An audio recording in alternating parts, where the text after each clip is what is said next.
welcome to my laboratory. I'm Eve, and I'm doing an update to the very first video that I recorded about this quilt. This is the Radiant pattern. It's a quilt kit that I got from Jordan Fabrics, and I sewed it together in my first video. But after that, I decided that I wanted to quilt it by hand, and so I've done that now, and I wanted to show you how it turned out. I've also washed it and dried it, and so the pen, the heat erase pen that I used to mark on this in order to do the hand stitching, disappeared. So let me show you how the back turned out. I'm not sure if I showed that in the first video or not, but I used this print. It coordinates really nicely with the front, and I should probably show you a close-up of that. It's really pretty. In this video, I'm going to show you exactly how I did the stitching and also what it looks like before I washed it. This is my first attempt at the Sashiko type stitching. Let me zoom in.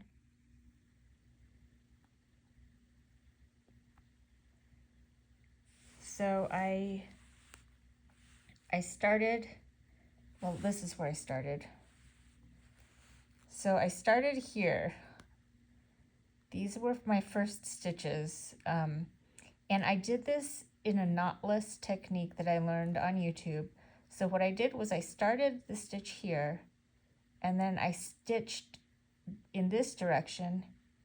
I turned around, and then I re-stitched over these stitches, and I started stitching this way. And that way you can just cut your thread right here, and you don't have to tie a knot. So that kind of hides the knot in the back, which I like the idea of. What I also did was, you can see this blue mark here. And so what I did was I used a heat erase pen, and I measured 1/4 inch from the blue fabric to this very light fabric. And I marked 1/4 inch into the light fabric all the way around the perimeter.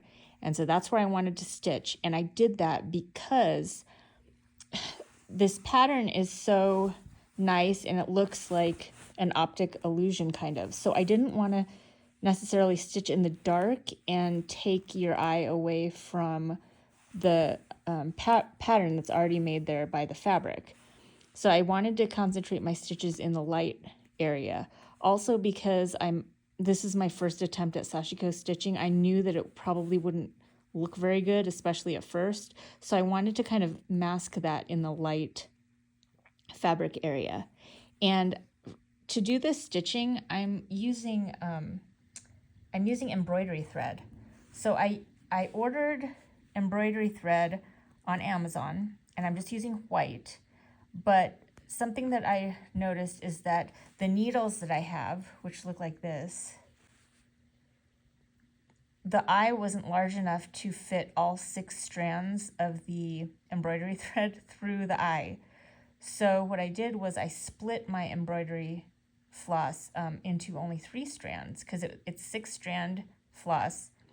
And so I cut a length, and I only put 3 strands through the needle for my first try. And that seemed to work pretty well. My stitches aren't super even yet, but I'm improving. I improved as I went. And then I think that doing stitches a little bit farther apart are easier for something such as this quilt, because I am going through 3 layers of fabric. If I'm using Sashiko stitching to decorate only 1 layer of fabric, it's more like embroidering, I guess, and the stitches can be closer together. Also, I used the lap quilt frame that I had talked about previously in my first video on this quilt, and that worked really well, and it held the fabric really tight.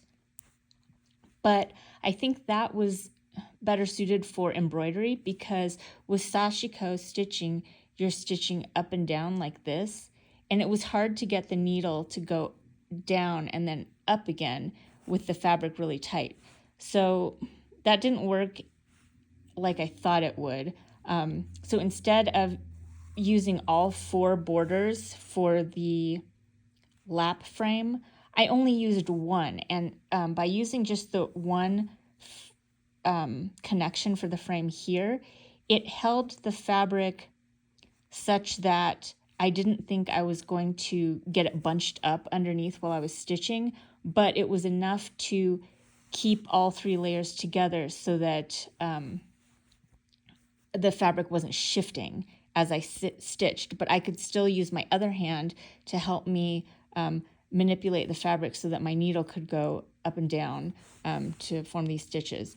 And I do notice that people who are very experienced at Sashiko stitching can do multiple stitches at once on the needle before threading it through. But because I'm a beginner, really I could only do 1 or 2 stitches at a time before pulling the needle through with the thread. And I did cut a length long enough to be able to stitch all the way around on one go without changing my thread out. But look how frayed, let me put it on the dark fabric. Look how frayed the ends of the embroidery thread are. So I think that the thread does wear out as it's rubbing all these layers, as it's going through it multiple times. So I think that making a shorter piece of thread is probably better, because as it wears out, it's hard to keep it on the needle. So those were a few things that I've learned just from this first corner that I started.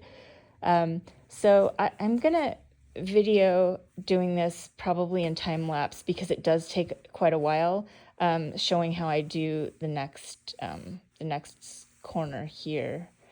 And it is taking kind of a long time, but I think it's going to turn out really good. And I do like that the hand stitching creates these little puckers in there. And I think that once I wash this fabric, it's going to look really nice and sort of custom made. So I'm looking forward to that. So let me load up this needle again with more embroidery thread, and then I will take a video of me doing this next square here so you can see how I do it. This is how I made the guidelines of where to stitch.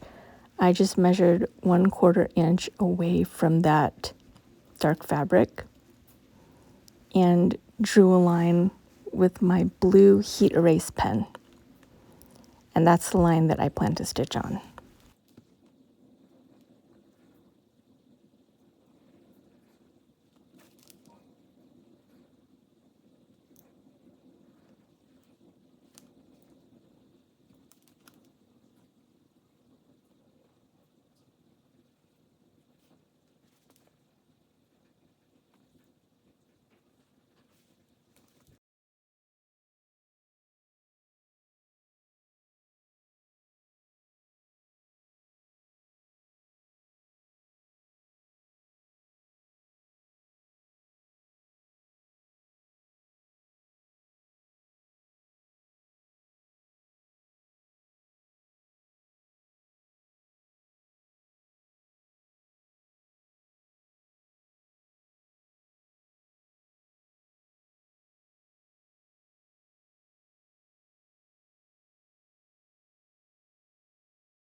I got these leather thimbles from Amazon, and they're helping me get the needle through the fabric without my fingers getting sore.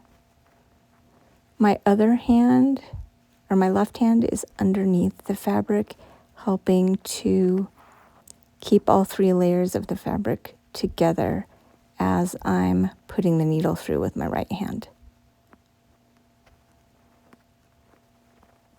And as you can see, I'm really only getting a couple stitches at a time on my needle, but I'm getting better. It is the weekend and I'm about to do a load of laundry, but I wanted to wash this quilt because I finally finished all of the stitching for my first ever hand quilted quilt. And I think I really like it.